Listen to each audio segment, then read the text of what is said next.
Boa tarde, meu quarto ano, aula de hoje, Geografia.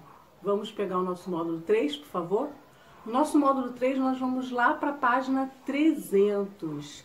Na página 300, a gente fala aí de os rios nas paisagens do município, né? Nosso município, São Gonçalo, e em todo o Brasil. Os rios apresentam características variadas, de acordo com as formas de relevo nas quais suas águas percorrem. Em formas de relevo, com elevações e desníveis acentuados, as águas do rio se deslocam com maior rapidez e força. Nesses lugares é comum encontrar o quê? Cachoeiras e corredeiras, como vocês estão vendo aí na imagem. Já aí abaixo, né, você vê que as águas dos rios percorrem de formas planas de relevo e se deslocam de maneira mais lenta. Esses rios, eles têm assim um percurso mais sinuosos, pois suas águas procuram pequenos desníveis por onde eles possam fluir, tá? Como você está vendo aí na imagem. Rios, eles também são diferentes uns dos outros no volume de água que possuem. Alguns são muito volumosos, outros têm pouco volume de água. E aí nós falamos de sinuosos. Sinuosos é o quê? É que fazem muitas curvas, tá? Vamos acompanhar aí detalhadamente com a tia Joelma as partes de um rio. Página 302, nós temos aí a parte de um rio. Vamos conhecer as partes que formam um rio e as áreas ao seu redor. Aqui primeiro a gente vê o lugar onde os rios começam a se formar. É chamado de nascente ou cabeceira. A imagem aqui é da nascente do rio Olho d'Água, no Mato Grosso do Sul. Já abaixo, o leito do rio é o local por onde as águas fluem. Esse leito do rio Amazonas fica no Amazonas.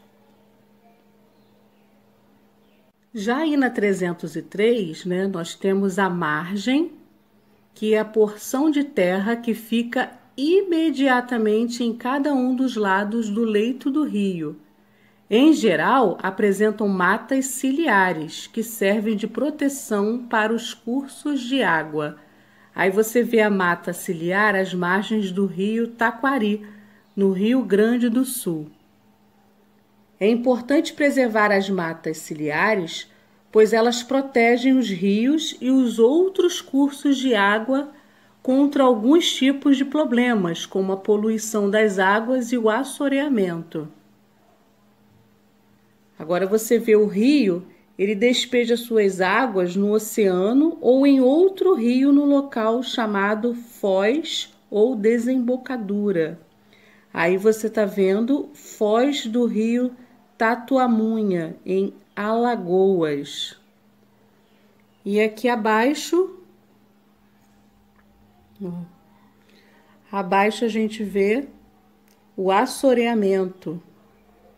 É um cúmulo de sedimentos no leito de um rio, como o depósito de terra, areia, argila e detritos. E matas ciliares são vegetações localizadas ao longo das margens dos rios, córregos, lagos e represas. Por último aí, você vê o rio afluente, é aquele que despeja suas águas em outro rio, chamado rio principal. Então você vê aqui foz do rio Iguaçu, um dos afluentes do rio Paraná, que fica no Paraná.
Já aí na 305, a gente fala da importância dos rios, né?